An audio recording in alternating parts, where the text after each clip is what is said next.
বন্ধুরা এই ভিডিওতে আমরা দেখব যে ফোনের রিংটোনকে কিভাবে চেঞ্জ করতে হয়। যদি আপনি আপনার ফোনের রিংটোনকে চেঞ্জ করতে চান, ফোনের এক ধরনের রিংটোন শুনে বিরক্ত হয়ে গেছেন, তাহলে এই ভিডিও দেখে আপনি খুব সহজে আপনার ফোনের রিংটোনকে চেঞ্জ করতে পারবেন। তো এর জন্য সবার প্রথমে আপনাকে আপনার ফোনের সেটিংসকে ওপেন করে নিতে হবে। তো সেটিংস থেকে খুব সহজে আপনি রিংটোনকে চেঞ্জ করতে পারবেন।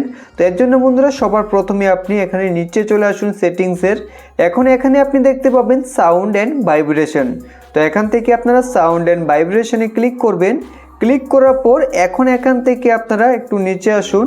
নিচে আপনারা দেখতে পাবেন ফোন রিংটোন। তো এখান থেকে আপনারা ফোন রিংটোনে ক্লিক করে দেবেন। ফোন রিংটোনে ক্লিক করে দেওয়ার পর এখন এখানে আপনাদের ফোনের সিস্টেম রিংটোন যেগুলো রয়েছে তা এখানে দেখতে পাবেন। এখান থেকে আপনি যে রিংটোনকে আপনার ফোনের ইনকামিং কলে সেট করতে চান তার পাশে ক্লিক করে দেবেন, তাহলে সেই রিংটোন সেট হয়ে যাবে।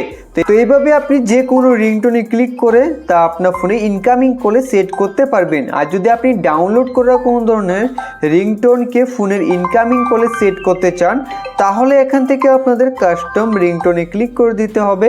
ক্লিক করার পর এখন আপনার ফোনে ডাউনলোড থাকা সকল রিংটোন আপনি এখানে দেখতে পাবেন। এখন এখান থেকে যে রিংটোনকে আপনি সেট করতে চান তার পাশে আপনাদের ক্লিক করে দিলেই হবে, তাহলেই সেই রিংটোন আপনার ফোনে সেট আপ হয়ে যাবে। তো এইভাবে খুব সহজে আপনি আপনার ফোনের রিংটোনকে চেঞ্জ করতে পারবেন।